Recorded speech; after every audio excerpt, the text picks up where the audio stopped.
అన్న నమస్తే అన్న. నమస్తే అన్న. జై శ్రీరామ్. జై శ్రీరామ్. ఇక్కడ కరీంనగర్ అన్న? అవునా, కరీంనగర్ లోకల్. ఏం చేస్తుంటారన్నా? నేను అడ్వకేట్గా ప్రాక్టీస్ చేస్తా. Bharat general secretary present. Okay, ఈ కరీంనగరే? Karimnagar Bharat general secretary present. Okay, elections రాబోతా ఉన్నాయి, ఎమ్మెల్సీ ఎలక్షన్స్. ఎలక్షన్ హడావిడి అసెంబ్లీతో పోల్చుకుంటే కాస్త తక్కువ అనిపిస్తూ ఉందా, ఎక్కువనే అనిపిస్తూ ఉందా ఇక్కడ ఈ కరీంనగర్ ఉమ్మడి జిల్లాలో? గతంలో ఎమ్మెల్సీ ఎలక్షన్ అంటే ఎవరు పట్టించుకోపోదురు, అంటే ఈ ఎన్నికల వాతావరణం ఉండకపోతుంటే ఏది ఉండకపోదు. కానీ ప్రస్తుతం అయితే జరుగుతున్న ఎమ్మెల్సీ ఎలక్షన్స్ ఏదైతే ఉన్నాయో, అంటే వాస్తవంగా ప్రతి గ్రౌండ్ లెవెల్లో కూడా వెళ్ళిపోయింది ప్రచారం. అంటే ఇది ఒక ఎన్నికలు జరుగుతుందన్న విషయం ఒక సాధారణ పౌరుని కూడా, అంటే చదువుకొని వాళ్ళు కూడా ఇవాళ గమనిస్తూ ఉన్నారు. ఎందుకంటే ప్రచారం అనేది ఆ విధంగా సాగుతూ ఉన్నది కాబట్టి. ఎవరు కనిపిస్తారు బలంగా, ఎవరు కనిపిస్తారన్నా? ఇప్పుడు కేంద్రంలో భారతీయ జనతా పార్టీ నరేంద్ర మోడీ నాయకత్వంలో పనిచేస్తూ ఉన్నది. ఎక్కడ ఎలక్షన్ జరిగినా కూడా ఇప్పుడు ప్రజలందరూ కూడా భారతీయ జనతా పార్టీ చూస్తూ ఉన్నారు. ఎందుకంటే ఇవాళ సుస్థిరమైన ప్రభుత్వం ఏర్పాటు చేసి ఇవాళ కేంద్రాన్ని ఒక 3 సంవత్సరాలు కంటిన్యూగా 3వ ప్రయాణంగా వాళ్ళు కొనసాగుతున్నారు. ప్రజలకు ఒక విశ్వాసం కలిగింది మోడీ గారు అంటే. అది ఇవాళ మోడీ గారితోనే ఇవాళ దేశం ఏదైతే ముందడుగు వేస్తూ ఉన్నది. ఇవాళ ప్రపంచ దేశాలన్నీ కూడా భారతదేశం వైపు చూస్తూ ఉన్నాయి. అంటే ఇవాళ విశ్వగురువుగా భారతదేశం కనబడుతుంది అంటే మోడీ గారి చలవే అని చెప్పేసి ప్రజలు గమనిస్తారు. మీరు ముఖ్యంగా ఎంప్లాయీస్ ఎవరైతే ఉన్నారో, చదువుకున్న వాళ్ళైతే అందరూ కూడా భారతీయ జనతా వైపే మొగ్గు చూపుతూ ఉన్నారు. ఇక్కడ రాష్ట్రంలో కాంగ్రెస్ పార్టీ అధికారంలో ఉంది కదా, ఆల్రెడీ అసెంబ్లీ ఎలక్షన్లు, ఎంపీ ఎలక్షన్స్ గడిచిపోయినాయి. కాబట్టి ఈ ఎన్నిక వల్ల ఒకవేళ బీజేపీ అభ్యర్థి ఇక్కడ గెలిస్తే ఇక్కడ ఉన్న ప్రజలకు ఏమన్నా మేలు జరిగే అవకాశం ఉంటుందా? సపోజ్ అధికార పార్టీ సంబంధించిన ఎమ్మెల్సీ అభ్యర్థి గెలిస్తే అధికార పార్టీ పైన ఏమైనా పోరాటం చేయొచ్చు, లేకపోతే ఏమైనా మాట్లాడి ఏమైనా చేసి మేలు చేసే అవకాశం ఉంటుంది కదా. గతంలో ఇక్కడ కాంగ్రెస్ నుంచి ఎమ్మెల్సీ జీవన్ రెడ్డి గారు గెలవడం జరిగింది. మన 5 సంవత్సరాలు వారు ఏం చేశారు? ఏం చేయలేదు కదా. అది చాలా సరిపోతాయి. ఎందుకంటే జీవన్ రెడ్డి గారు ఇక్కడ అన్ని కులాలను వ్యతిరేకించారు ఇవాళ. ఎందుకంటే మీరు గమనించారు, మైనార్టీల దగ్గరకు పోతే హిందువులను తిడతాడు, మెజార్టీ మన బీసీల దగ్గరకు పోతే ఓసీలను తిడతాడు, ఓసీ దగ్గరకు పోతే ఇంకొకరు తిడతాడు. అంటే ఆ రకంగా ఆయన రాజకీయం చేశాడు 5 సంవత్సరాలు. ఇవాళ జీవన్ రెడ్డి అనే వ్యక్తి అవుట్డేటెడ్ కారణం కాంగ్రెస్ పార్టీ కదా. కాంగ్రెస్ పార్టీ ఇవాళ ఆయనను చూసి ఇక్కడ ఓటేసే పరిస్థితి. ఎందుకంటే గతంలో ఎమ్మెల్సీకి కాంగ్రెస్ పార్టీకి ఓటేశారు. వేసినప్పుడు మరి ఏం చేశారు? 5 ఏళ్ళు మరి కన్వర్కి ఏం చేసిండు జీవన్ రెడ్డి? అసలు కన్వర్ అడు కూడా పెట్టలే. ఆయన ఏదో రోడ్ పంట పోతుంటే రోడ్ మీద పోయింది తప్పేసి ఒక డివిజన్ కానీ, ఒక గ్రామానికి కానీ, ఒక మండలానికి వచ్చి సమస్య ఉంది, ఎమ్మెల్సీ నిధులు ఉంటాయి, ఎమ్మెల్సీ నిధులతో చేస్తా, మరి గ్రాడ్యుయేట్లకు ఎలాంటి ఇబ్బంది కలుగుతూ ఉన్నది, ఇవాళ ప్రైవేట్ టీచర్స్ ఎలాంటి ఇబ్బంది పడుతూ ఉన్నారు, ఇవాళ ప్రభుత్వ ఉద్యోగులు ఏ విధంగా ఇబ్బంది పడతారు, డిఏ కానీ పిఆర్సీ కానీ ఏవైతే ఉండేవో ఇవన్నీ విషయంలో మాట్లాడాలి వాస్తవంగా. మరి ఎప్పుడు ఎందుకు మాట్లాడలేదు జీవన్ రెడ్డి గారు? ఇవాళ అప్పుడు ఆయన టీఆర్ఎస్ ప్రభుత్వం ఉంది, టీఆర్ఎస్ ప్రభుత్వం ఉంటే ఎమ్మెల్సీ చేసిండు. మరి టీఆర్ఎస్ ప్రభుత్వం ఎందుకు ప్రశ్నించలేదు? లోపాయక ఒప్పందం, టీఆర్ఎస్ ప్రభుత్వం లోపాయక ఒప్పందం చేసుకున్నాడు. అది కళ్ళకి కనబడతా ఉన్నది. ఇవాళ మళ్ళీ ఇప్పుడు టీఆర్ఎస్ పార్టీ అభ్యర్థులు ఎవరిచ్చినా కూడా ఇవాళ అభ్యర్థులు ఏముండదు ఇక్కడ, అక్కడ ప్రభుత్వందే ఉంటుంది. ఇక్కడ అభ్యర్థి మంచోడైనా సంబంధం ఉండదు. ఇక్కడ కేంద్రం ఇప్పుడు రాష్ట్రంలో ఏదైతే ఉందో, రేవంత్ రెడ్డి గారి ప్రభుత్వం ఏదైతే ఉందో 6 పథకాలు ఏవైతే ఉన్నాయో ఈ 6 పథకాలు విఫలమైంది కాబట్టి 100% ప్రజలు కాంగ్రెస్ నమ్మే పరిస్థితి లేదు. ఇవాళ కాంగ్రెస్ పార్టీ అయితే టెలికాలర్స్ ఉపయోగిస్తున్నారు. టెలికాలర్స్ ఫోన్ చేసి ఇట్లా ఓటేయమని చెప్పి అడిగితే తిడుతూ ఉన్నారు. ఫస్ట్ మీరు 6 పథకాలు ఏవైతే ఉన్నాయో అవే వేస్తాం, అవి ప్రవేశపెట్టారు, అప్పుడు మిమ్మల్ని నమ్ముతా అని చెప్పేసి టెలికాలర్స్ ఎవరైతే ఫోన్ మాట్లాడుతున్నారో అంతే తిడుతూ ఉన్నారు. ఇవాళ ఆ పరిస్థితికి వచ్చింది. అంటే ఇక్కడ అభ్యర్థి ఇంపార్టెంట్ కాదు, ప్రభుత్వాల మీద ఆధారపడుతుంది. అభ్యర్థి ఇక్కడ ఇంపార్టెంట్ కాదు. ఇక్కడ ఇవాళ మేమేమంటాం అంటే కేంద్రంలో భారతీయ జనతా ప్రభుత్వం ఉన్నది. మేము ఇట్లా ఉచిత పథకాలు ఇచ్చి మేము ఇక్కడ మోసపోలేదు, మేము మోసం చేయలేదు, ప్రజలు కూడా మోసం చేయలేదు. మేము ఏదైతే అమలయ్యే పథకాలు మాత్రం చెప్పినో అమలు అవుతా ఉన్నాయి. వాళ్ళ నిన్న కూడా కేంద్ర సహాయ మంత్రి సంజయ్ గారు కూడా రాష్ట్ర పార్టీ కాలంలో ప్రెస్ మీట్ పెట్టి తెలంగాణకు ఎన్ని నిధులు ఇచ్చామో వివరంగా చెప్పడం జరిగింది. ఆ విషయం ఒకసారి ప్రజలు గమనిస్తుంటారు.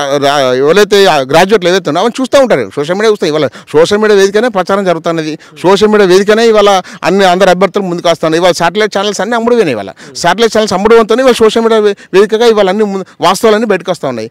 కావున ఏంటంటే ప్రజలు గ్రాడ్యుయేట్లు కానీ లేకపోతే అడ్వకేట్లు కానీ ఎవరైనా సరే అందరూ కూడా భారతీయ జనతా పార్టీ, ఎందుకంటే ఇవాళ అంజడి గారికి ఓటేయాలని చెప్పేసి డిసైడ్ అయిపోయారు. ఎందుకంటే సైలెంట్ ఓటింగ్, భారతీయ జనతా పార్టీకి ఉన్న సైలెంట్ ఓటింగ్. మీరు గమనించండి, ఇవాళ ఈ 4 జిల్లాలు కలిపి 3,55,159 ఓట్లు ఉన్నాయి. ముఖ్యంగా కరీంనగర్లో దాదాపు 1,60,160 ఓట్లు కన్మర్లో ఉన్నాయి. అంటే మేజర్గా కన్మర్. ఇవాళ కన్మర్ ఓటర్ సెట్ మొగ్గు చూపితే అటే విన్ ఉంటుంది. కాబట్టి కన్మర్ మీద అందరూ అభ్యర్థులు కాన్సన్ట్రేషన్ చేస్తూ ఉన్నారు.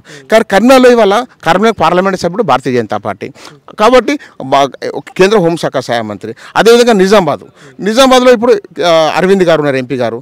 మెదక్లో వారు రఘునందన్ గారు ఉన్నారు. అదేవిధంగా మాకు 8 మంది ఎమ్మెల్యేలు ఉన్నారు.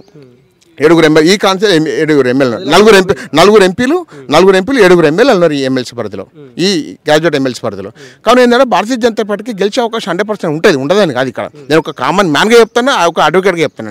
నేను ఏమంటా అంటే ఇవాళ గమనించండి, 160,160 ఓట్లు 260 ఓట్లు కన్మాలో ఉంటే ఇవాళ 70,000 ఓట్లు మెదక్లో ఉన్నాయి, 69,000 ఆదిలాబాద్లో ఉన్నాయి, 47,000 ఓట్లు నిజామాబాద్లో ఉన్నాయి. ఇవన్నీ కూడా మేజర్గా ఇలా దాదాపు 2,20,000 చిల్లర ఓట్లు పురుషులు ఉంటే 1,20,000 ఓట్లు మహిళలు ఉన్నారు.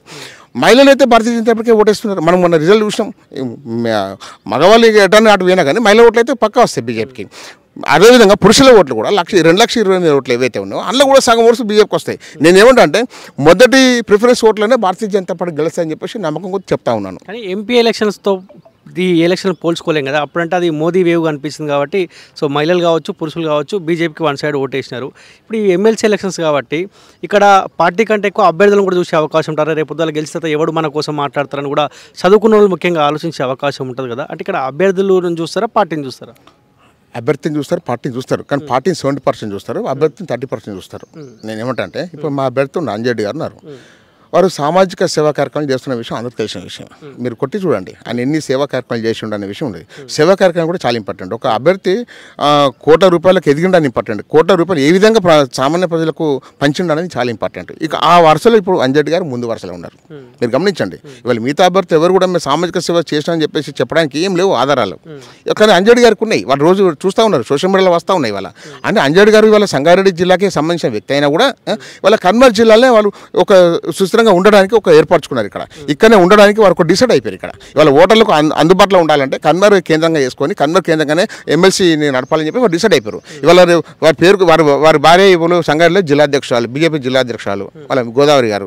కాబట్టి ఆమె చూసుకుంటారు. అక్కడ ఇవాళ అంజరెడ్డి గారు కన్మర్ ఉండడానికి సిద్ధంగా ఉన్నారు. ఆ విషయం ప్రజలకు చెప్తా ఉన్నాడు, ఓటర్లకు చెప్తా ఉన్నాడు. ఇవాళ మీరు గమనించండి, అడ్వకేట్స్ అంటే మేము ఒకటి ఇది మన భారతశంకర్ రావడం జరిగింది అంజరెడ్డి గారు, అక్కడ మాకు మాట ఇవ్వడం జరిగింది. న్యాయవాదులపైన జరుగుతున్న దాడులపైన అడ్వకేట్స్ ప్రొటెక్షన్ యాక్ట్ కోసానికి పోరాడతా అని చెప్పేసి అన్నారు. అదేవిధంగా ఇవాళ టీచర్స్కు టీచర్స్ ఎమ్మెల్సీ ఉంది, స్థానిక సంస్థలకు స్థానిక సంస్థ ఎమ్మెల్సీ ఉంది, ఎంపీటీసీలకు వాళ్ళకు. మరి ఇవాళ అడ్వకేట్లు కూడా ఒక ఎమ్మెల్సీ కావాలని చెప్పేసి మీ డిమాండ్, ప్రధాన డిమాండ్ మాకు. ఆ ప్రధాన డిమాండ్ అవుతుందో నేను ఆ దిశగా ప్రయత్నం చేస్తానని మాట ఇవ్వడం జరిగింది. అడ్వకేట్ ఎందుకంటే చట్టసభలలో చట్టాలపైన ఆగున్న వ్యక్తులకు ఒక్క సీట్ లేకపోతే ఎమ్మెల్సీ సీట్ లేకపోతే ఎట్లా అండి? అందుకే అడ్వకేట్ ఎమ్మెల్సీ కూడా ఉండాలని చెప్పేసి ప్రధానంగా మేము డిమాండ్ చేస్తున్నాం రాష్ట్ర వ్యాప్తంగా. కాబట్టి వచ్చే ఎన్నికల వరకన్నా అడ్వకేట్ ఎమ్మెల్సీతో ముందుకు రావాలని చెప్పేసి మేము అడగడం జరిగింది, వారు మాట ఇవ్వడం జరిగింది. Advocate MLC, advocate protection act ఈ రెండు మాకు ప్రధానమైన డిమాండ్. పైసా ప్రభావితం ఏమైనా చూపిస్తుంది ఎలక్షన్లో? పైసా ప్రభావితం అంటే ఒక విషయం అండి, ఓటర్లు డబ్బులు తీసుకుంటారా తీసుకోరా తర్వాత విషయం. ఒకళ్ళు తీసుకున్నా కానీ తీసుకున్న వ్యక్తికి ఓటు ఎత్తారంటే భ్రమాది. ఎందుకంటే ఇక అట్లాంటి రాజకీయాల డబ్బులు కూడా వస్తారు, ఇక పేదవాళ్ళు రారుగా, మధ్యతరగతి కూడా రారుగా. కానీ మీరు గమనించండి, ఇవాళ 2019లో మొట్టమొదటిసారి సంజయ్ గారు ఎంపీ గెలిచినప్పుడు డబ్బుతో గెలవలేదు. మరి వాళ్ళ గ్రాడ్యుయేట్లు చాలా ఉన్నాయి, వాళ్ళ గ్రాడ్యుయేట్లు అంతా భారతీయ జనతా పార్టీ కొట్టేశారు. నేనంటే డబ్బు ప్రభావం ఉండవచ్చు, కానీ ఇది ఆ ఎమ్మెల్యే ఎలక్షన్స్ అలా ఉండొచ్చు, కానీ ఎమ్మెల్సీ ఎలక్షన్లో ఆ విధంగా ఉండదు. ఎందుకంటే చదువుకున్న వాళ్ళు ఓటేసేటోళ్ళు అందరు డాక్టర్స్ కానీ, ఇంజనీర్స్ కానీ, లేకపోతే టీచర్స్ కానీ, అదేవిధంగా ప్రైవేట్ టీచర్స్ కానీ, వివిధ ఉపాధ్యాయులు, వివిధ ప్రభుత్వ ఉద్యోగులు ఎవరైతే ఉంటారో అందరూ కూడా చదువుకున్న వాళ్ళే ఉంటారు. కాబట్టి చాలామంది కూడా డబ్బుకు ఆశకి ఇంతవరకు అయితే డబ్బు అయితే అడిగిన వాళ్ళు ఎవరు లేరు. నాకు ఓటు ఎందుకు ఇంత ఇస్తావు అని చెప్పేసి ఇంతవరకు ఎవరు అడగలేదు. ఇక ఇస్తే వాళ్ళ యొక్క వ్యక్తిగతం, అది మనకు సంబంధం లేదు. ఎందుకంటే ఓటర్ కూడా ఆలోచిస్తారు, డబ్బు తీసుకుంటా, డబ్బు అదే మన డబ్బే అని చెప్పేసి ఫీలింగ్లో ఉన్నారు. ఇవాళ నాకు న్యాయంగా వస్తుంది ఆ డబ్బు, నాకు నష్టపోయినా కాబట్టి డబ్బు నాకు ఇంటికి వస్తుంది అని చెప్పేసి లక్ష్మీతో ఇంటికి వస్తే ఎవరు వద్దంటారండి? ఎవరి మధ్య పోటీ ఉంటుంది? ఇద్దరు అభ్యర్థులు ఎవరెవరు అంటే కాంగ్రెస్ అయితే ఇప్పుడైతే 3rd ప్లేస్ ఉంటుంది అనుకుంటున్నాం, బీజేపీ 1st ప్లేస్. కానీ వాస్తవంగా కాంగ్రెస్ 2nd ప్లేస్ ఉండేది, కానీ జాతీయ పార్టీల మధ్యలో పోటీ జరుగుతున్నది. కానీ బీజేపీ మాత్రం మొదటి వరుస ఓట్ల ఫస్ట్ 2 రోజుల్లో డిక్లేర్ అవుతుంది. ఎందుకంటే మొదటి ప్రాధాన్య ఓట్లతోనే భారతీయ జనతా పార్టీ గెలుస్తుందని చెప్పేసి నాకు ప్రగాఢ విశ్వాసం ఉంది.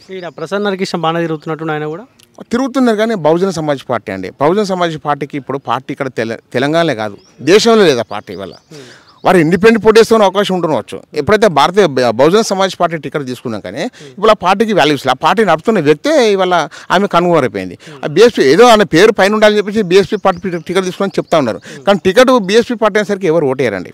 ఇవాళ మీరు గమనించండి, బహుజన సమాజ్ పార్టీని ప్రసన్న హరికృష్ణ మొయ్యాలి, ప్రసన్న హరికృష్ణ బహుజన సమాజ్ పార్టీ మొయ్యేది వాస్తవం కదా అది. కావున ఇప్పుడు ఆయననే ఆ పార్టీని మోయాలా, ఈయన మోసుకోవాలి. కాబట్టి ఇంకోటి ఏంటంటే డబ్బు ప్రభావం లేదు, ఆయన డబ్బులు పంచలేరు అని చెప్పేసి అంటే ఇవాళ ఆయనకు సంబంధించి ఆయన చాలామంది స్టూడెంట్స్ ఎవరైతే ఉన్నారో పెద్ద పెద్ద స్థాయిలో ఉన్నారు ఆయన స్టూడెంట్స్ కూడా. వాళ్ళు కూడా సాయం చేస్తూ ఉండవచ్చు. ఇప్పుడు ఆయన మిడిల్ క్లాస్ అన్నప్పుడు ఒక 4 జిల్లాలో ఇంత వ్యవస్థ నడుతుందంటే పైసలు లేకుండా ఎవరు తిరిగారు. ఎమ్మెల్సీ ఎలక్షన్ అంటే కోట్ల రూపాయలతో ఖర్చు ఇవ్వాలి. ఇలా కోట్ల రూపాయలు ఖర్చు లేవు అంటే ఎమ్మెల్సీ పోటీ చేస్తుంటే ఎవరు నమ్మరు ఇవాళ. కాబట్టి అభ్యర్థులకు డబ్బులు ఉండొచ్చు, కానీ అది వేరే సంగతి. కానీ ఎందుకంటే ఓటిస్తే డబ్బులు ఇస్తారని మాత్రం తప్పది. వ్యక్తిని చూస్తారు, పార్టీని చూస్తారు. ఇక్కడ 70% పార్టీకి ప్లస్ ఉంది కాబట్టి పార్టీకి భారతీయ జనతా పార్టీకి పక్కా ఓటేస్తారు, ఎలాంటి అనుమానం లేదు ఇవాళ. ఎందుకంటే కేంద్రంలో ఉన్న బీజేపీ పార్టీ ఒకటే ఇవాళ ఇక్కడ బీజేపీ గెలవడానికి ప్రధాన కారణం ఇవాళ. అందుకే ఇవాళ మీరు గమనించండి, అంజడి గారు ఉన్నారు. అంజడి గారు ఎక్కడ చూస్తున్నారు, ఇవాళ 10% ఈడబ్ల్యూసీ రిజర్వేషన్ ఇవ్వడం జరిగింది. ఇవాళ అగ్రవర్ణ పేదలకు 10 ఈడబ్ల్యూసీ ఏదైతే ఇచ్చారో అది చాలా ప్లస్ అవుతుంది ఇవాళ అంజడి గారి గెలుపులో.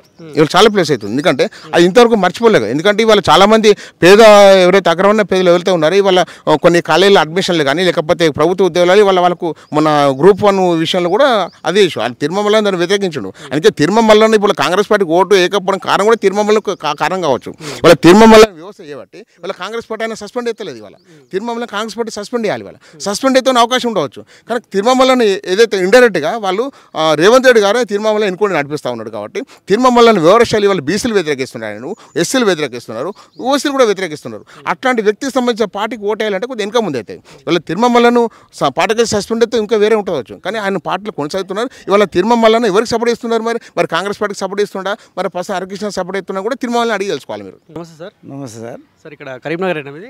మా కరీంనగర్ సార్. సార్ ఇప్పుడు ఎలక్షన్స్ లోకల్ కరీంనగర్ రోజు గ్రౌండ్కి వస్తాం, రోజుకి వస్తా సార్. ఓకే, కొద్దిగా పబ్లిక్ తక్కువనే ఉన్నారు సార్, అంటే వచ్చి వెళ్ళిపోయినారా? వచ్చి వెళ్ళిపోయాను. చాలామంది దాదాపు ఒక 5-6 వేల మంది వస్తారు sir daily. Ladies and gents అంతా మార్నింగ్ 5 నుంచి ఇప్పుడు 9 వరకు ఉంటారు. ఇప్పుడు అందరూ సార్ 90% వెళ్ళిపోయారు. 10%. సార్ మీరు ఏం చేస్తుంటారు? నేను బిల్డర్ని సార్, బిల్డర్ని. ఓకే సార్, ఇప్పుడు ఎలక్షన్స్ రాబోతా ఉన్నాయి కదా, ఈ పట్టభద్రులు అండ్ టీచర్స్ ఎమ్మెల్సీ రాబోతుంది కదా, ఎలక్షన్లో హడావిడి కనిపిస్తూ ఉందా? కనిపిస్తుంది, కానీ ఇది ఏమవుతుందంటే ఇక్కడ ఎడ్యుకేటెడ్ కాబట్టి బయటపడతలేరు. మామూలు పీపుల్ అయితేనా, మామూలు వాళ్ళు అయితేనా వాళ్ళ వాయిస్ బయటకు ఇస్తారు. వీళ్ళు ఏం చేస్తారు, ఎడ్యుకేటెడ్ కదా, అదే మన టీచర్స్ కానీ ఇది కానీ ఎడ్యుకేటెడ్ కాబట్టి వాళ్ళు బయటపడతలేరు. కానీ ఓటే బ్యాంక్ ఉన్నది, 2 జాతీయ పార్టీలకు ఉన్నది. ఓకే సార్, ఇప్పుడు ఈ ఉమ్మడి జిల్లాలలో ఎంతమంది ఓటర్స్ ఉన్నారు సార్, ఈ పట్టభద్రులు కావచ్చు, టీచర్స్ కావచ్చు? ఇప్పుడు 25,000 చిల్లర టీచర్స్ ఉన్నారు అని తెలిసింది సార్ నాకు. ఇక ఇది ఎంతనో తెలియదు నాకు, గ్రాడ్యుయేట్ది ఎంతనో తెలియదు. కానీ మొత్తానికైతే జాతీయ పార్టీకి 2 పార్టీలు కొట్లాడుతున్నాయి, వాళ్ళకైతే అనుకూలంగా ఉన్నదని తెలిసింది జాతీయ పార్టీలకు. Okay, Congress party, BJP party రెండే కదా జాతీయ పార్టీలు అంటే, మళ్ళీ పార్టీలో పేరు జాతీయ పార్టీలు అని చెప్పిన. ఓకే, ఇండిపెండెంట్ అభ్యర్థుల ప్రభావం ఏమైనా ఉంటుంది ఇక్కడ? ఏమున్నా అటుదే సార్. వాళ్ళు ఏమి లాస్ట్ వరకు ఎంతో తీసుకొని వేరే ఆ టైప్లో కొందరు ఉన్నారు. మన ఆలోచిస్తారా సార్? అంటే ఇప్పుడు అసెంబ్లీ ఎలక్షన్లో, ఎంపీ ఎలక్షన్లో అయితే సో చదువుకోని వాళ్ళు కూడా అక్కడ ఓటేసే అవకాశం ఉంటుంది. ఇప్పుడు ఇక్కడ ఓన్లీ చదువుకున్న వాళ్ళే ఓట్లు పాల్గొంటారు కాబట్టి ఆలోచించి ఓటేసే అవకాశం కనిపిస్తుంది. 100% ఆలోచించి వాళ్ళు మనసులో పెట్టుకున్నారు. వాళ్ళు ఎవ్వరు ఏమడిగినా ఏం బయటపడతలేరు. వాళ్ళు ఎవరికి ఏమో వాళ్ళకు 100% ఇష్టంగా రెడీ ఉన్నారు. ఓకే సార్, ఇప్పుడు కాంగ్రెస్ పార్టీ కూడా అధికారంలోకి వచ్చి 1 ఇయర్ గడుస్తూ ఉన్నది. గ్రౌండ్లో ఎట్లా ఉంది సార్, కాంగ్రెస్ పార్టీ పైన ఏమైనా వ్యతిరేకత కనిపిస్తూ ఉందా? ఏం బయటపడతలేదు సార్, ఎడ్యుకేటెడ్ కదా, బయటపడతలేదు సార్. వాళ్ళ మనసులో ఏముందో ఏం చెప్తలేరు. వేస్తాము, ఇప్పుడు మీరు కాంగ్రెస్ తరఫున వచ్చినా వేస్తామని చెప్తాను, బీజేపీ తరఫున వచ్చినా వేస్తామంటాను, మీకే కానీ బయటపడతలేరు. ఇక ఎలక్షన్ అయితే కానీ బయట తెలియదు సరే. కాసేపు ఈ ఎలక్షన్ విషయం పక్క పెడదాము. అంటే గ్రౌండ్లో పబ్లిక్ నార్మల్ పీపుల్ ఏమనుకుంటా ఉన్నారు కాంగ్రెస్ పార్టీ రేవంత్ రెడ్డి పరిపాలన పైన? ఇప్పుడు సార్ ఇక్కడ అందరూ ఎడ్యుకేటెడ్ పీపుల్ అవుతారు సార్, అన్ఎడ్యుకేటెడ్ రారు వాకింగ్. ఇక ఎవరు బయట పడతలేరు. నేనంటే ఇప్పుడు ఒక పార్టీ గురించి మాట్లాడింది అనుకోరి, ఈయన పలానా పార్టీని ముద్ర ఎత్తారని చెప్పి ఎవరు మాట్లాడతలేరు సార్. ఇది వాస్తవం. ఎందుకంటే ఇప్పుడు కొందరు ఏంటంటే పార్టీకి అంకితమైన వాళ్ళు ఉన్నారు, వాళ్ళ ముంగట మాట్లాడితే వాళ్ళకు కోపం వస్తుంది. అటువంటి అందుకే ఇక బయటపడతలేరు. కానీ జాతీయ పార్టీలు అయితే మంచి ప్రయత్నంలో ఉన్నాయి, ఎవరో ఒకరు కంపల్సరీ. ఇప్పుడు ఈ ఉమ్మడి కరీంనగర్కి జాతీయ పార్టీ, ఏ 2 జాతీయ పార్టీలు అయితే మీరు అంటా ఉన్నారు, ఆ అభ్యర్థులు పరిచయమైనా సార్ ఇక్కడ? వాళ్ళు ఇక ఉన్నది. ఇక వాళ్ళు ఎడ్యుకేటెడ్గా చదువుకున్న వాళ్ళు కాబట్టి జాతీయ పార్టీ గురించే ఆలోచిస్తున్నారు. ఇప్పుడు టీఆర్ఎస్ జాతీయ పార్టీ కిందనే వచ్చింది కాబట్టి వాళ్ళు ఇక వాళ్ళు వస్తారా రారా మనకు తెలియదు. ఇక అయితే నాకు తెలిసింది జాతీయ పార్టీ అయితే ఈ రెండిట్లా ఖచ్చితంగా ఏదో ఒకటి. ఇప్పుడు పార్టీలను చూస్తూ ఉన్నారు, అభ్యర్థులను కాదు. పార్టీ చూస్తున్నారు, అభ్యంతరులు చూస్తారు. ఇంకోటి ఏంటంటే ఇవాళ అంతా డబ్బుతో కూడుకున్నది, అది కొంత ఉన్నది, బాగా డబ్బుతో కూడుకున్నది. ఇప్పుడు ఈ ఎలక్షన్లో కూడా పైసలతోనే పక్కా వాళ్ళే బ్యాన్ చేసుకున్నారు. అది ఇది మాత్రం నిజం. ఓకే చేస్తుంటారు. నేను రిటైర్డ్ అయిన ఎక్సైజ్ ఇన్స్పెక్టర్గా ఇంతలోనే ఉంటా. ఎట్లుంది సార్ రేవంత్ పరిపాలన ఎట్లుంది? రేవంత్ పరిపాలన బాగానే ఉంది కానీ డబ్బులు లేవు, డబ్బులు లేక ఇబ్బంది పడుతుంది. కానీ డబ్బులు లేవు అన్న విషయం అసెంబ్లీ ఎలక్షన్ల కంటే ముందు రేవంత్కు తెలుసు, కాంగ్రెస్ పార్టీ వాళ్ళకు తెలుసు కదా. కానీ అవకాశం కొరకు అది చేసిర్రా. కరెక్ట్. ఏమైనా ఇబ్బంది పడుతురా సార్ రేవంత్ పరిపాలన పట్ల public, normal people? Normal people అంటే ఈ 2 లక్షలు మాఫీ చేసే బదులు ఆ రైతు భరోసా ఎత్తే అందరు సంతోషంగా ఉందిరు. ఓకే, ఇప్పుడు ఆ 2 లక్షలు ఏదో ప్రమాణం చేసినని టాక్ చేసి సగం ఇచ్చేసే, ఇంకా సగం అట్లే ఉండే, డబ్బులు అందుతలేపాయి. ఎట్లాగూ 2 లక్షలు మా పైన సంతోషంగా ఉండడా, కానోడు పరేషాన్లు ఉండడా, నీ అది ఇది అని మాట్లాడుతూనే ఉంటుంది. కానీ ఆలోచిస్తారు అంటే గత ప్రభుత్వం అంటే బీఆర్ఎస్ పార్టీ పబ్లిక్ని ఇబ్బంది పెట్టింది, అప్పలపాలు చేసింది కాబట్టి కొంత టైం ఇవ్వాలి రేవంత్ రెడ్డి కన్నా ఆలోచనలో రైతులు కావచ్చు లేకపోతే ప్రజలు ఉన్నారా? అట్లున్నారు. అదిగాక బీఆర్ఎస్ పార్టీ అంతా గందరగోళం అప్పులపాలు చేసింది, ఏం చేసింది. అయినా ఈ ఉచిత పథకాలతోటి నష్టమే కానీ లాభం లేదు ప్రజలకు. ఓకే సార్, ఇప్పుడు ఎమ్మెల్సీ ఎలక్షన్స్ రాబోతా ఉన్నాయి. ఎవరెవరు తిరుగుతారు సార్ అభ్యర్థులు ఇక్కడ ఈ పట్టభద్రుల ఎమ్మెల్సీ సంబంధించి? ఇప్పుడు బీజేపీను ఇది కాంగ్రెసే ఉన్నది. ఇక్కడ నరేందర్ రెడ్డి లోకల్ ఓడ్ అయిపోయిండు, అంజిరెడ్డి మెదక్ కూడా అయిపోయిండు. కానీ ఈ రెండిట్లనే టగ్గపర్ ఉంటుంది. ఎందుకంటే ఆదిలాబాదు మన నిజామాబాద్ అంతా బీజేపీ ఎక్కువ ఉన్నది. ఇప్పుడు టౌన్లో కూడా ఎంపీ సంజయ్ రెడ్డి ఎక్కువ ఉన్నది కానీ టగ్గపరే ఉంటుంది.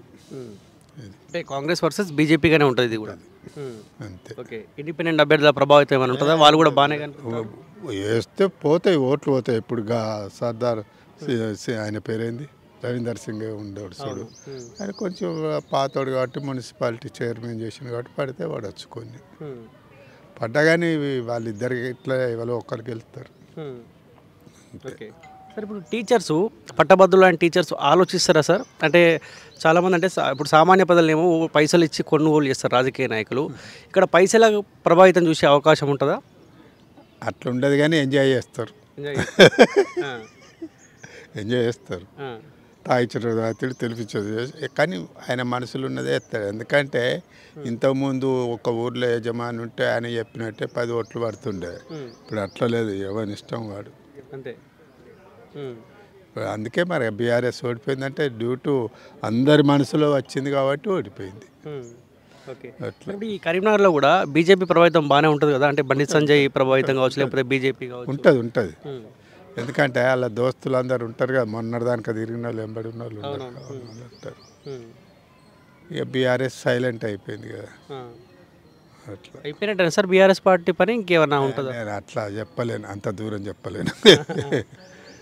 చెప్పలేము ఉన్నది. ఇంకా ఇప్పుడు గిట్లనే అన్నీ ఒప్పుకునే అయిపోతే కథ వానికన్నా వీడనే ఏమన్నా లెవెల్కి వస్తారు.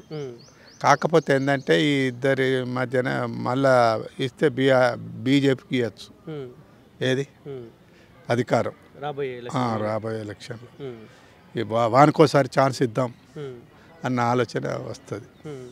సరే, ఇప్పుడు ఇద్దరు వ్యక్తులను ఇప్పుడు 2 పార్టీల మధ్యనే పోటీ అని మీరు అంటా ఉన్నారు. అంజిరెడ్డి నరేందర్ రెడ్డి ఇద్దరు కనిపిస్తూ ఉన్నారు.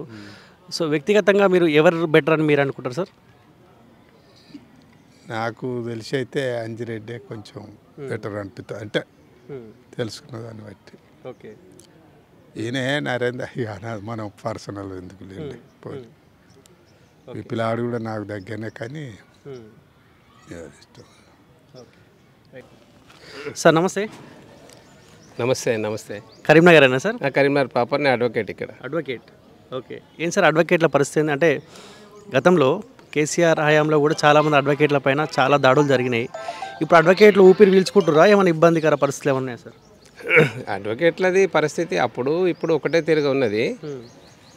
అంటే ఎక్కడో ఒకటి ఉంటుంది ఇట్లా థ్రెట్ అనేది, అంత పెద్ద మేజర్ ఇష్యూ ఏం కాదు, కానీ అక్కడక్కడ జరుగుతూ ఉంటాయి. కానీ ఆ అడ్వకేట్స్గా ఒక బలమైన కమ్యూనిటీగానే అడ్వకేట్స్ ఉన్నారు. సరే, ఇప్పుడు చాలామంది అడ్వకేట్లు కూడా అంటే అడ్వకేట్లు అంటే న్యాయం వైపు ఉండాల్సిన అడ్వకేట్లు కూడా సో అన్యాయం వైపు కూడా కొన్నిసార్లు ఉండాల్సిన పరిస్థితి కూడా ఏర్పడతా ఉంది. అటువంటి పరిస్థితులు కనిపిస్తూ ఉన్నాయా మీకు? అట్లా ఉండదండి. అడ్వకేసీలో ఎట్లా ఉంటుందంటే ఇప్పుడు ఎవరు వచ్చినా కానీ వాళ్ళకి వకాలత్ వేసి వాళ్ళ వాదన ఏంది అనేది కోర్టులో చెప్పాలి. అంటే ఒక ముద్దాయి ఇప్పుడు ఒకవేళ క్రిమినల్ సైడ్ అక్యూజ్డ్గా ఉన్నటువంటి ఒక ముద్దాయి వస్తే కూడా ఆయన తరఫున నిలబడి వాదనలు చెప్పాల్సిన బాధ్యత అడ్వకేట్కు ఉంటుంది. అది అడ్వకేసీలో భాగం అది. సో కోర్టు నిర్ధారణ చేస్తుంది. అటు సైడ్ అదర్ సైడ్ పీపీ ఉంటాడు. అదేవిధంగా సివిల్ కేసులో కూడా ఒక వ్యక్తి వస్తాడు, అంటే నాకు అన్యాయం జరిగింది అని వస్తాడు. అదర్ సైడ్ ఇంకో అడ్వకేట్ ఉంటాడు. కోర్టు నిర్ధారణ చేస్తుంది ఎవరిది న్యాయము, ఎవరి పక్షాన చట్టం ఉన్నది, ఎవరి పక్షాన న్యాయం ఉన్నది అని కోర్టు నిర్ధారణ చేయాలంటే రెండు పక్షాల వైపులా అడ్వకేట్ ఉండాలి. అది అడ్వకేసీ యొక్క పద్ధతి అది. ఓకే సార్, మీరు డైలీ వాకింగ్కి వస్తూ ఉంటారా? డైలీ వస్తా. సో చాలా మందితో మాట్లాడుతూ ఉంటారు వచ్చినప్పుడు. మీరు వచ్చినప్పుడు అంత మాట్లాడేంత టైం ఉండదు. హలో అంటే హలో అంటారు, కానీ పెద్ద డిస్కషన్స్ అంటే ఇక్కడ రిటైర్ అయ్యే వాళ్ళు ఇక్కడ కూర్చుంటారు, వాళ్ళు డిస్కస్ చేస్తారు. పెద్ద డిస్కషన్స్ ఏమి ఉండవు, అట్లా మాట్లాడుతాం పోతాం. ఓకే సార్, ఇప్పుడు ఎమ్మెల్సీ ఎలక్షన్స్ రాబోతా ఉన్నాయి. పట్టభద్రులు టీచర్స్ ఓటింగ్లో పాల్గొనబోతా ఉన్నారు. సో ఎలక్షన్ హడావిడి మనకు అనిపిస్తూ ఉందా? ఎలక్షన్ హడావిడి అంటే ఇప్పుడు క్యాండిడేట్ల హడావిడి ఎక్కువ కనబడుతుంది, ఓటర్స్ హడావిడి తక్కువ ఉన్నది. ఓటర్స్ మామూలుగానే ఉన్నారు, ఎక్కువ స్పందిస్తలేరు.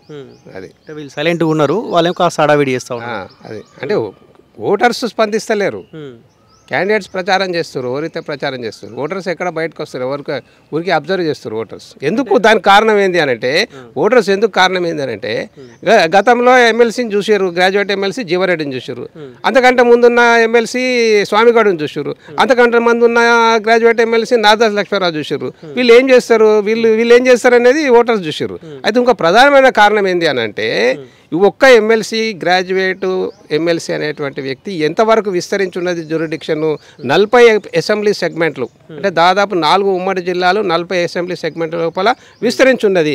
ఇంత పెద్ద ఏరియాకు ఆయన ఎట్లా న్యాయం చేస్తాడు గ్రాడ్యుయేట్లకు? ఇక్కడ దాదాపు 12 నుంచి 13 లక్షల గ్రాడ్యుయేట్స్ ఉంటారు, కానీ వాళ్ళు ఎన్రోల్మెంట్ అయిన వాళ్ళు ఎంత? 3.5 లక్షలు మాత్రమే ఎన్రోల్మెంట్ అయ్యారా? అక్కడనే తెలిసిపోతుంది. ఇక్కడ ప్రభుత్వం చేయాల్సి ఏముండే అంటే, నిజంగా ప్రభుత్వానికి చిత్తశుద్ధి ఉంటే, నిజంగా జాతీయ రాజకీయ పార్టీలకు, కాంగ్రెస్ పార్టీకి, బీజేపీ పార్టీ, ప్రధాన రాజకీయ పార్టీలకు, టీఆర్ఎస్కు, తెలుగుదేశంకు, సిపిఐ పార్టీకి నిజంగా చిత్తశుద్ధి ఉంటే వీళ్ళు ఏంటంటే ఇంత పెద్ద ప్రాంతానికి 4 గ్రాడ్యుయేట్ ఎమ్మెల్సీ సీట్లు అడగాల్సి ఉండే. నేను ఇంతకుముందు ఇది పత్రికాముఖంగా అప్పుడు మొదలైనప్పుడే నేను చెప్పిన, ఒక్క గ్రాడ్యుయేట్ ఎమ్మెల్సీ ఎట్లా న్యాయం చేస్తాడు? కనీసం 4 గ్రాడ్యుయేట్ ఎమ్మెల్సీ సీట్లు ఇక్కడ ఉండాల్సి ఉండే. ఇది గ్రాడ్యుయేట్లకు చేస్తున్నటువంటి మొదటి నష్టం. అందుకే గ్రాడ్యుయేట్లు స్పందిస్తలేరని చెప్పి నేను అనుకుంటా ఉన్నాను. మీ ఒపీనియన్ ఒక్కొక్క ఉమ్మడి జిల్లాకు ఒక్కొక్క ఎమ్మెల్సీ ఉండాలి, ఒక్కటి ఉండాలి. అంటే ఓట్ల వైనా మీరు చేయర్రి, ఓటర్స్ వైజ్గానైనా మీరు చేయండి. 4 రావాలి ఇక్కడ, 4 గ్రాడ్యుయేట్ ఎమ్మెల్సీలు 4 రావాలి. ఎందుకు రావద్దు, ఎందుకు ఉండద్దు 4? అంటే ఇప్పుడున్న ఎవరైతే పోటీలో ఉన్న అభ్యర్థులు ఉన్నారో, సో మెజార్టీ పట్టభద్రులు కావచ్చు, టీచర్స్ కావచ్చు, పరిచయం కూడా ఉండదు. సో తప్పని పరిస్థితుల్లో ఓటింగ్లో పాల్గొనాల్సిన పరిస్థితి ఉందని మీరు అంటారు, అంతే కదా సార్? అంతే కదా. ఎందుకంటే ఒక అభ్యర్థి ఒక అసెంబ్లీలో ఒక ఎమ్మెల్యేని గుర్తుపట్టడం ఎంతో కష్టం ఉంటుంది. 40 అసెంబ్లీ సెగ్మెంట్లో ఉన్న గ్రాడ్యుయేట్లు ఒక అతన్ని ఐడెంటిఫై చేయాలంటే ఏం అటాచ్మెంట్ ఉంటుంది? ఎట్లా తిరుగుతాడు ఆయన రేపు? 40 అసెంబ్లీ సెగ్మెంట్లకు పోయి ఎట్లా న్యాయం చేస్తాడు? ఇది పాసిబుల్ కాదు. ఇది చూసిర్రు, ఇది ఆల్రెడీ చూసిర్రు కాబట్టే వాళ్ళు అంత పెద్ద స్పందిస్తలేరు అని చెప్పి నేను అనుకుంటున్నాను. ఓకే, ఎట్లా ఉంటుంది సార్ ఇప్పుడు రాబోయే ఎమ్మెల్సీ ఎలక్షన్లలో? సో ఎవరు బలంగా కనిపిస్తూ ఉన్నారు? అలాగే ఏం లేదు, దాదాపుగా ఏదో ట్రయాంగిల్ ఫైట్ ఉన్నట్టుగానే కనబడుతుంది.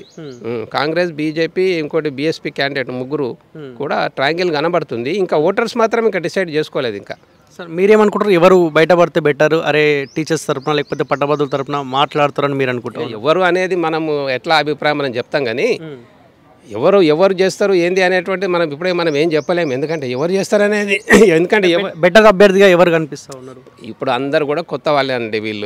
వీళ్ళు ఎవరు కూడా ప్రజాసేవ చేసిన వాళ్ళు కాదు, వీళ్ళు ఎవరు కూడా రాజకీయ ఉద్యమాలలో పాల్గొన్న వాళ్ళు కాదు, ఎవరు కూడా సామాజిక ఉద్యమాలలో పాల్గొన్న వాళ్ళు కాదు, ఎవరు కూడా తెలంగాణ ఉద్యమంలో పాల్గొన్నటువంటి వాళ్ళు కాదు. కాబట్టి ఎట్లా చెప్తాం మనం? ఎక్కడ చరిత్ర? ఇప్పుడు వచ్చి చెప్తున్నారు మేము ఇది చేస్తాము అది చేస్తాము. తెలంగాణ ఉద్యమం నడిచినప్పుడు మీ చరిత్ర ఎక్కడ ఉన్నది? ప్రజా ఉద్యమాలలో మీ చరిత్ర ఎక్కడ ఉన్నది? ఎక్కడో దగ్గర ఉంటే కదా ఈ వ్యక్తి చేయగలుగుతాడు అనేది. ఎక్కడ లేని వ్యక్తిని పట్టుకొని వచ్చి ఇప్పుడు మేము ఎక్కడ పడితే అక్కడ ఉన్నోళ్ళం. మేము ఎట్లా చెప్తాం? మేము 30 సంవత్సరాల రాజకీయ ఉద్యమంలో ఉన్నటువంటి వాళ్ళు. వీళ్ళు ఇక గెలిచిన తర్వాతనే చెప్పాలి వీళ్ళు ఏం పని చేస్తారు అటువంటిది. పైసా ప్రభావితం ఏమైనా చూస్తుంది ఈ ఎలక్షన్లో? డబ్బు ప్రభావితం అని అంటే ఇప్పుడు వీళ్ళు ప్రచారంలో పెద్ద పెద్ద హోర్డింగ్స్, పెద్ద పెద్ద గెట్ టుగెదర్స్ ఇవన్నీ కూడా పెడుతున్నారు కానీ అసలు ఎందుకు ఒక ఎమ్మెల్యే ఎలక్షన్లో కూడా చేయనటువంటి హంగామా గ్రాడ్యుయేట్ ఎమ్మెల్సీ క్యాండిడేట్లకు చేయాల్సిన పరిస్థితి రావడం బాధాకరం. అట్లా పరిస్థితి అట్లా వచ్చింది, అట్లా చేస్తుర్రు. ఇక రేవంత్ పరిపాలన ఎట్లుంది ఈ 1 year ఏడాది పాలన? రేవంత్ పరిపాలన మనం ఇప్పుడే చెప్పలేమండి. ఎందుకంటే 1 yearలో ఎందుకంటే ఇప్పుడు ఆల్రెడీ 7 లక్షల కోట్ల రూపాయలు అప్పున్నది. వాళ్ళు ఎలక్షన్లలో చాలా ప్రామిసెస్ చేసారు. చాలా ప్రామిసెస్ చేసిన తర్వాత ఇవన్నీ ఎట్లా ఇంప్లిమెంట్ చేస్తారు? రైతు బంధు, రైతు భరోసా, అవి స్కీమ్స్, అవన్నీ స్కీమ్స్ ఇంప్లిమెంట్ చేయనటువంటి అది అసలు పాసిబుల్ కాదది. అసలు వాళ్ళు కొత్త మేనిఫెస్టోతో గవర్నమెంట్ వచ్చిన తర్వాత కొత్త మేనిఫెస్టో చెప్పాలి. కానీ వాళ్ళు అపోజిషన్ పార్టీల ట్రాప్లో పడిపోయారు. మీరు చెప్పారు ఎలక్షన్ ప్రామిస్. అప్పుడు జనరల్గా రేవంత్ గవర్నమెంట్ రావడానికి కారణం ఏంటంటే పాత గవర్నమెంట్ వద్దని ప్రజలు అనుకున్నారు. అంతేగాని ఆయన మేనిఫెస్టో చూసే వాళ్ళు ఓట్లేలే. కాబట్టి వాళ్ళు ఇది బేరేజ్ వేసుకోవడంలో వాళ్ళు పొరపాటు చేసారు. గవర్నమెంట్లోకి వచ్చిన తర్వాత వాస్తవ పరిస్థితులన్నీ తీసుకొని ఇదిగో బడ్జెట్ ఇట్లా ఉన్నది, ఇన్ని అప్పులు ఉన్నాయి, మనం ఇది చేయగలుగుతాం, ఇది చేయలేము అనేటువంటిది ప్రజలకు వాళ్ళు నిజాయితీగా చెప్తే ప్రజలు యాక్సెప్ట్ చేసేవాళ్ళు. అనవసరంగా వాళ్ళు ఇప్పుడు వాళ్ళ పాత మేనిఫెస్టోలో పడిపోయి వాళ్ళు చాలా అష్టకష్టాల లోపల ఉన్నారు. కాబట్టి ఇంకొక 1 year, ఇప్పుడు ఒక 1 year అయిపోయింది, 5 years గవర్నమెంట్ ఉంటుంది. 2 years తర్వాత మనం చెప్పగలుగుతాం ఏంటి పరిస్థితి అనేటువంటిది. ఆయన నిలదొక్కగలుగుతాడా నిలదొక్కలేడా అనేటువంటిది after the end of the 2 years we can tell అదే what is the performance of Revanth Reddy.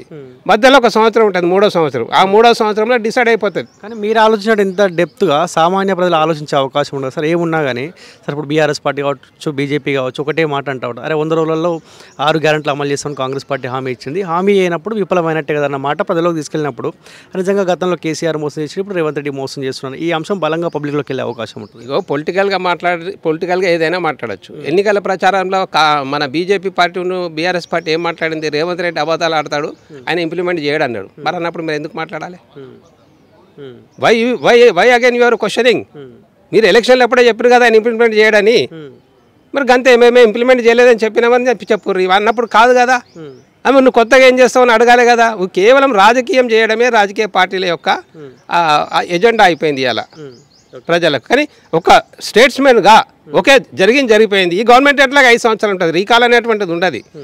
Recall అని మాట్లాడుతారు, అది భారతదేశానికి కరెక్ట్ కాదు. అది ఈ గవర్నమెంటే ఉంటుంది. కాబట్టి ఈ గవర్నమెంట్తో ఎట్లా పని చేయించాలి, ఏం పని చేయించాలి అనేది ప్రతిపక్షం అది చేయాలి.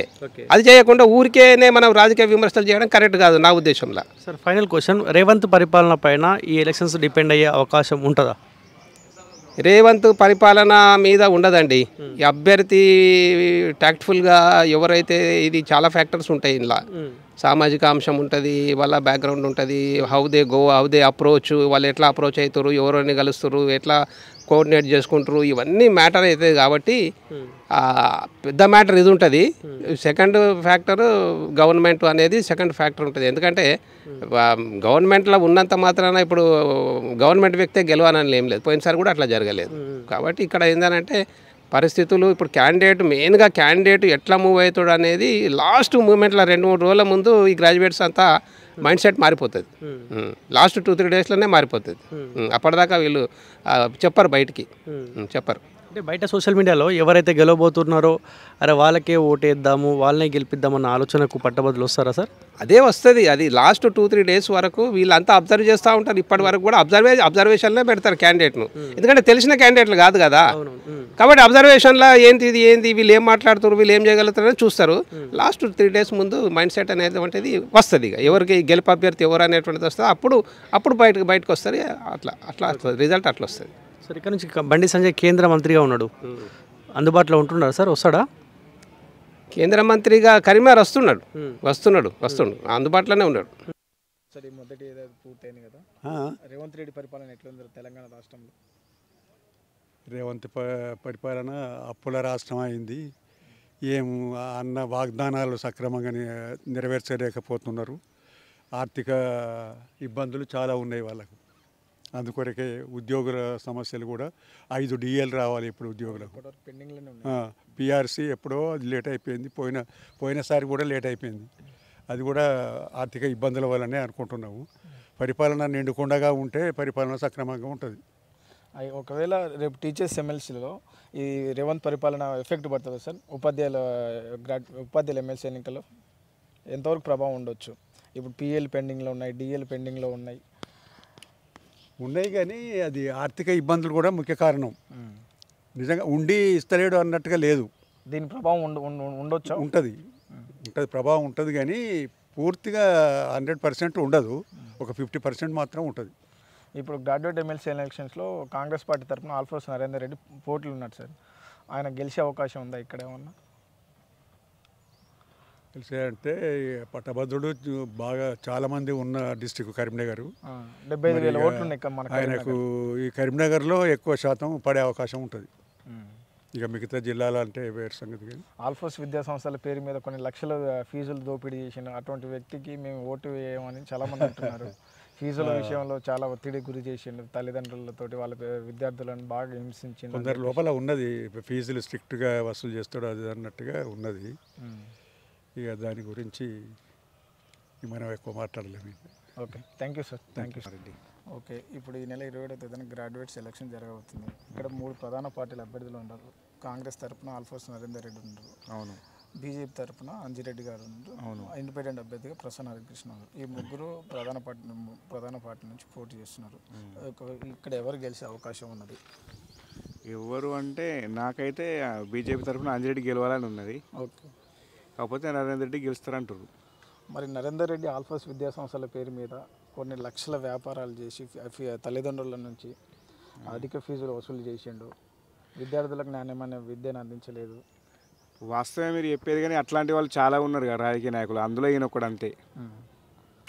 నరేందర్ రెడ్డిని విమర్శించే వాళ్ళు అట్లా అంటే రేవంత్ రెడ్డి కానీ కేసీఆర్ కానీ చాలా ఉన్నారు. ఎవరు ఏ లీడర్ కూడా మంచి వ్యక్తి కాదు. ఓకే, కాకపోతే ఈయనకు విద్యా సంస్థలు ఉన్నాయి కాబట్టి ఈయన కూడా వాడుకుంటారు అంతే. అంటే ఆయన కాంగ్రెస్ పార్టీతో సంబంధం లేకుండా ఏదో టికెట్ తెచ్చుకుండు పైసలు పెట్టి అని చెప్పేసి పైసలు పెట్టని లీడర్ ఉండడు అన్న. పైసలు పెట్టని లీడర్ ఉండడు టికెట్ కోసం. ఓకే, అంతే. ఇంకా రేవంత్ రెడ్డి పరిపాలన ఎట్లుందన్న ఈ 1 ఇయర్లో? పర్లేదు, బాగానే ఉంది. ఇక 1 ఇయర్ గడిచింది కదా, ఇంకో 6 నెలలు పోతే తెలుస్తుంది. అట్లే రైతు బంధు వేస్తాడు, పర్లేదు. రైతు బంధు రుణమాఫీ ఇంకా పూర్తి అంటే కొంచెం 2 లక్షల లోపే చేసిండు. దాంట్లో ఎక్కువ ఉన్నది మాత్రం చేయలే.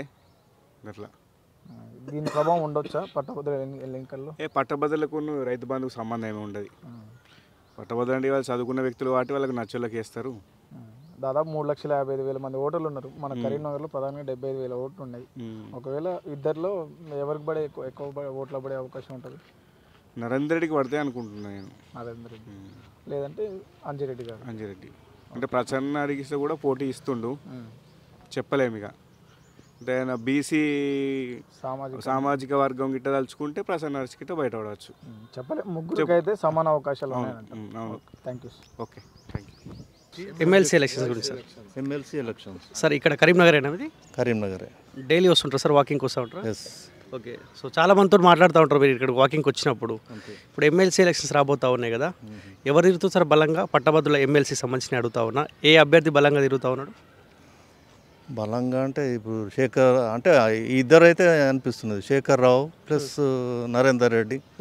కానీ ఏదో బీజేపీ వస్తుందని టాక్. మరి ఆయన వ్యక్తి మేము చూడలేదు ప్రత్యక్షంగా. ఓకే, మీతో చాలా మంది బీజేపీ అని అంటా ఉన్నారా అని అనుకుంటున్నారు.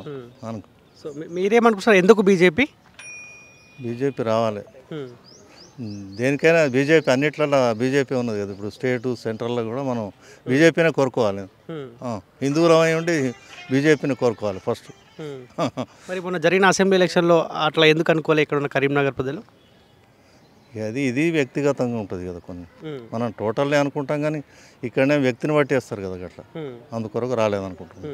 అది సార్ మీకు తెలుసా ఇక్కడ ఇద్దరు అభ్యర్థుల గురించి? అంజిరెడ్డి ఉన్నాడు, నరేందర్ రెడ్డి ఉన్నాడు, ఇండిపెండెంట్ అభ్యర్థులు కూడా పోటీలో ఉన్నారు.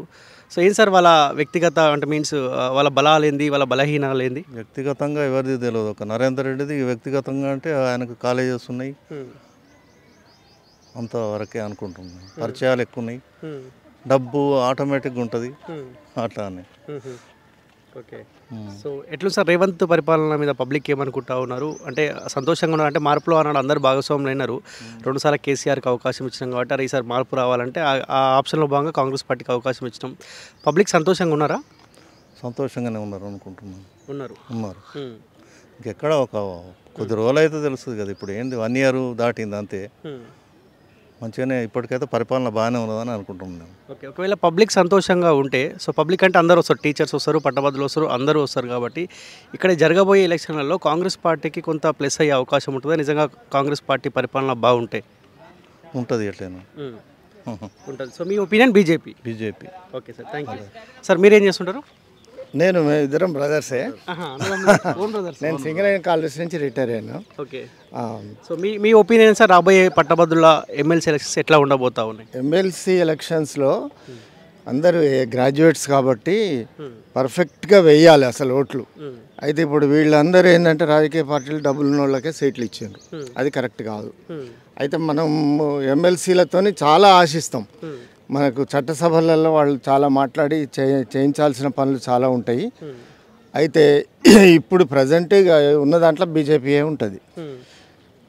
కానీ పట్టభద్రులు అంటే మీరు అన్నట్టు సార్ టీచర్స్ కానీ పట్టభద్రులు కానీ చదువుకున్న వాళ్ళే ఓట్లేసే అవకాశం ఉంటుంది కాబట్టి చాలా ఆలోచించి ఓటేసే అవకాశం ఉంది సార్. ఎందుకంటే ప్రతి ఎలక్షన్స్ పైసతోటి ముడిపడి ఉన్నది. ఇప్పుడు అది జరగకూడదు కానీ డబ్బులు ఉన్న వాళ్ళకే అన్నిట్లలో ప్రతి పార్టీలో టికెట్లు ఇస్తున్నారు. డబ్బులు లేకుండా నిలబడ్డ వాళ్ళను ఎవరు పట్టించుకోవడం లేదు. అది సార్ నేను చాలా ప్రాంతాలు తిరుగుతూ ఉంటే ఏంటంటే సార్ ఎవరు గెలిచినా మాకేం చేస్తుండలే అన్న ఆలోచనలకు పబ్లిక్ కూడా వచ్చినారు. అంటే అదే ఆలోచనలో పట్టభద్రులు టీచర్స్ ఉంటారా లేకపోతే అరే ఎవడు ఎక్కువ పైసలు ఇస్తే వాని కొట్టేద్దాం అన్న ఆలోచనకి ఏమైనా వస్తారా?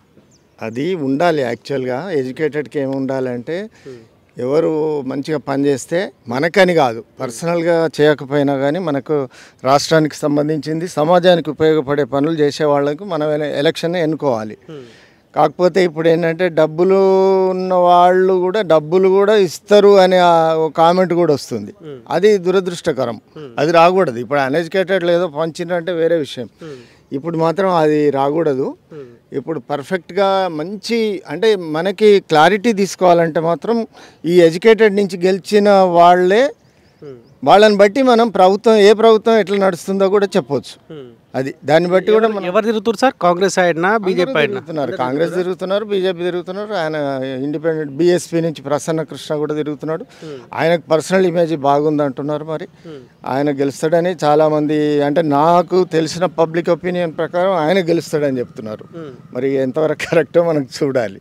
మీ ఒపీనియన్ సార్ ఎవరు బయటపడితే బాగుంటుంది? అంటే ఇక్కడ పార్టీలను చూడాల్సిన అవసరం ఉందా? లేదండి, పర్సనల్గా వ్యక్తిగతంగా మంచిగా కరప్షన్ లేని వాళ్ళు, కొంచెం ఏదైనా మనకు చట్టసభలకు ఏదైనా ఇష్యూస్ తీసుకుపోయి తన నియోజకవర్గంలో దానికోసం పాటుపడే వ్యక్తికి మనం ఓటేవ్వాలి. కానీ ఇప్పుడున్న పరిస్థితుల్లో కరప్షన్ చేయనోడు రాజకీయం చేసే అవకాశమే లేదు కదా? లేదు, కానీ మరి ఇప్పటికైనా మనం అట్లాంటి వాళ్ళని మనం ఎన్నుకుంటే కానీ సమాజంలో మార్పు వస్తుంది. ఇక మనం కూడా దాంట్లోనే గొర్రెదాటులాకపోతే ఇది ఎక్కడికి వెళ్తుందో కూడా తెలియదు. అది ఓకే సార్. రేవంత్ పరిపాలన ఎట్లుంది సార్? రేవంత్ రెడ్డి పరిపాలన చాలా బాగుందండి, పర్ఫెక్ట్గా ఉంది. ఎందుకంటే చాలా చేయబోతున్నాడు కానీ పాపం చేయనిస్తలేరు ఆయన్ను. ఆయన దేంట్లో కూడా ఇప్పుడు ఫర్ ఎగ్జాంపుల్ రైతు బంధు అంటున్నారు. రైతు బంధులో కూడా మనకు జనరల్ ఆలోచన ఏంటంటే ఎవరైతే అది భూమి సాగు అవుతుందో దానికే ఇవ్వాలి. కానీ చాలామంది ఏం చేస్తున్నారు, ఇప్పుడు అంతకుముందు ఏం చేసిండ్రు, ఏదో భూమికి ఇచ్చిండ్రు, అది తప్పు కదా. అట్లాంటి వాటిలలో ప్రతి దాంట్లో సంస్కరణలు తీసుకొస్తున్నాడు రేవంత్ రెడ్డి గారు. అది కరెక్ట్గా ఇంప్లిమెంట్ అయితే మాత్రం చక్కగా ఉంటుంది. ఇప్పుడు హైడ్రా కూడా చాలా పనులు చేసింది, కాకపోతే దాంట్లో మళ్ళీ బ్యాక్ పోకూడదు. పర్ఫెక్ట్గా చేస్తే మనకి ఎంతో కొంత అందరికీ న్యాయం అవుతుంది. ప్రశ్న, రేవంత్ రెడ్డి పరిపాలన పైన ఈ ఎన్నికలు డిపెండ్ అయ్యే అవకాశం ఉంటుందా? అంటే ఒకవేళ నిజంగా రేవంత్ రెడ్డి పరిపాలన బాగుంటే ఇక్కడ కాంగ్రెస్ పార్టీ అభ్యర్థి గెలవడం, లేకపోతే బాగాలేకపోతే ఓడిపోవడం అలాంటివి ఏమైనా ఉంటాయి? అట్లా ఏముండదండి. రేవంత్ రెడ్డి గారి పరిపాలన బాగుందంటే ఇప్పుడు రేపు పొద్దున ఈ స్థానిక సంస్థలు వాటిలలో వస్తుంది. కానీ ఇది పబ్లిక్, ఇది ఏంటంటే ప్యూర్లీ ఎడ్యుకేటెడ్ నుంచి తీసుకుంటున్నాం కాబట్టి ఇది దానికి పార్టీలకు సంబంధం లేకుండానే గెలుస్తారు.